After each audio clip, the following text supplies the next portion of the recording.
իմիգրանտների թիվը առաջի անգամ պակասել է։ Եվ դա շնորհիվ նրա, որ քիչ են գալիս, եկածներից շատ են դուրս գալիս։ Սա ոնց ուզում եք վերցրեք, սա որպես լավ վերցրեք, ուզում եք վատ վերցրեք, մի կողմից լավ է, որտեղ իհարկե շատ վատ մարդկանց իսկապես հանել են, մյուս կողմից իր հետևանքներն ունենում տնտեսության վրա, որովհետև Ամերիկայի բնակչության բնական աճը sustainable աճ չի, այսինքն բնակչության թիվը պահելու համար դու ունենաս 2.1% չէ աճ, որպեսզի պահես նույն աճճանի վրա։ Առանց իմիգրանտների չես կարող այդ պահես Ամերիկայում այդքան ծնունդ չի լինում, որպեսզի երկրի այդ բնակչության թիվը պահես, հա, իսկ եթե միգրացիան պակասացնում ես, բնականաբար պակասի, դա նշանակում է, որ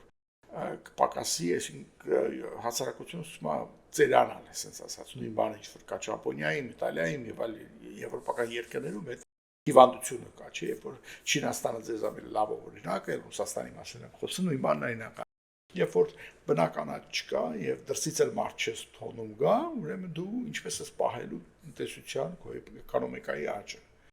Միայն պիտի առնես ուրեմն բանի հաշվին, արդյունավետության հաշվին, քո productivity պիտի մեծանա։ Իսկ productivity-ն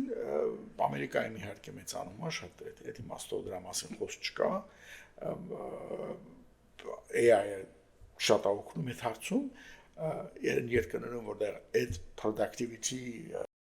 ուրեմն աճ չկա, ասենք թե ինչպես օրինակ Ռուսաստանի եւ այլն, այդտեղ շատ են դժում։ Չինաստանը հասել է իր, չեմ ուզում ասեմ, իր ապոգեին, ամենաբարձր կետը չի հասել այնտեղ, որովհետեւ, բայց այդ իմաստով, բայց այնքան դա, որ ծերանում է հասարակությունը, եւ ամեն մի թոշակառուի համար, եթե առաջ կար, ասենք թե 7 հոգի կամ 4 հոգին աշխատում, օրինակի համար Ֆրանսիայում ասենք քանի մինչև 140 տարի առաջ, հիմա մի հոգի, 2 հոգի են աշխատում։ Աննային է, որ դու պահես այդ մարդուն իր, որտեղ մարդկանց կյանքը երկարում է, իրանք թոշակի են գնում դեռևս նույն տարիքում ինչ որ առաջ, ինչու համար են ամեն անգամ երկրները փորձում թոշակի տարիքը մեծացնել։